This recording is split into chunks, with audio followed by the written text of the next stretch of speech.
ሰላም ጤና ይስጥልኝ ውድ የተከበራችሁ የቡና ሚዲያና ኮሙኒኬሽን ቤተሰቦች የሳቱን ዓለም አቀፍና ሀገራዊ ዘገባዎችን የማሰማበት ጊዜ ላይ ደርሻለሁ። አማኑኤል ነኝ። በቅድሚያም የአሜሪካው ፕሬዝዳንት ዶናልድ ትራምፕ ኢራን የኒውክሌር መሳሪያ እንዲኖራት እንደማይፈቅዱ በመግለጽ ሀገሪቱ የኒውክሌር መርሃ ግብሯን ለመግታት እንድትስማማ አስጠነቀቁ።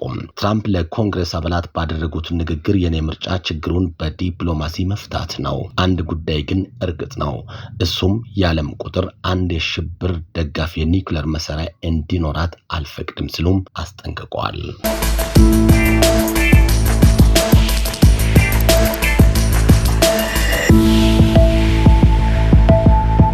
ታዋቂው ወታደራዊ መሪ በድሮን ጥቃት መገደሉ ተሰማ።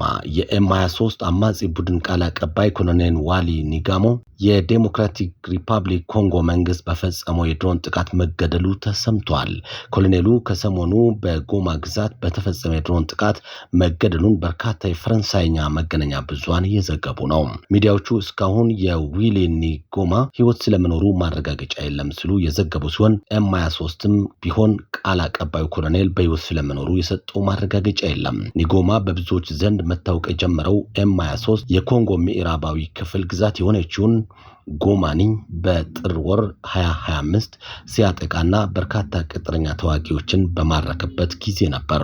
ኮሎኔል ዊሊ ኒጎማ በወቅቱ ዓለም የተመለከተውን ውጊያ ከመሩት መካከል አንዱ ሲሆኑ የተማረኩ መርሰነሪዎችን ጉዳይ በቅርብ ሲከታተል ቃለ ምልልሶችንም ሲሰጥ እንደነበረም ይታወቃል።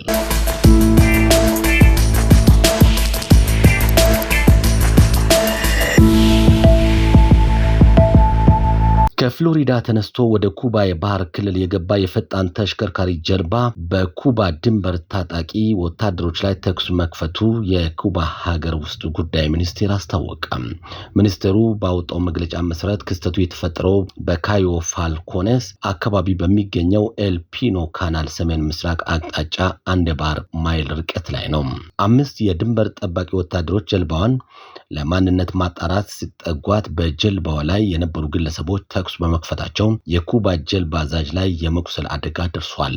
በተፈጠረው የተኩስ ልውውጥ ምክንያት በፈጣን ጀልባዋ ላይ ከነበሩት ውስጥ 4 ሲገደሉ 6 ደግሞ የመቁሰል አደጋ ደርሶባቸዋል። የቆሰሉት ግለሰቦች ወዲያውኑ ከአካባቢ ተነስቶ የሕክምና እርዳታ እንዲያገኙ መደረጉን ሚኒስቴሩ ገልጿል። በፍሎሪዳ ስም የተመዘገበችው ይቺ ጀልባ ውስጥ የነበሩ ግለሰቦች እነማን እንደሆኑ ከየት እንደመጡ ወይም ወደ ኩባ ባህር ክልል የገቡበትና ተኩስ የከፈቱበት ምክንያት እስካሁን አልታወቀም።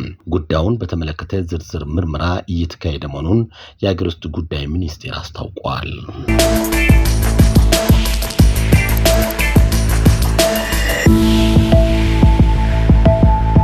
አፍሪካውያን ተጽዕኖ ፈጣሪ መሆን የምንችለው በኢኮኖሚና በቴክኖሎጂ የተሻለን ሆነን ስንገኝ ነው ሲሉ የአውሮፓ ህብረት የአደጋ ስጋት አመራር አማካሪና የምጣኔ ሀብት ባለሙያ ዶክተር ጌቱ ቴሶ ገለጹ።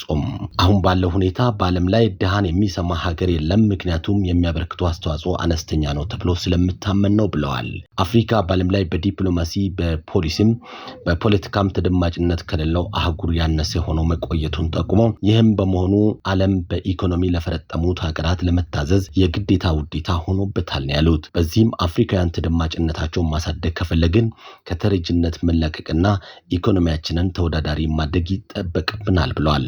ምክንያቱም ተጽዕኖ ፈጣሪ ሆነ ተደማጭ መሆን የምንችለው በኢኮኖሚና በቴክኖሎጂ የተሻለን ሆነን ስንገኝ ብቻ ነው ሲሉ ዶክተሩ አጽንኦት ሰጥተዋል።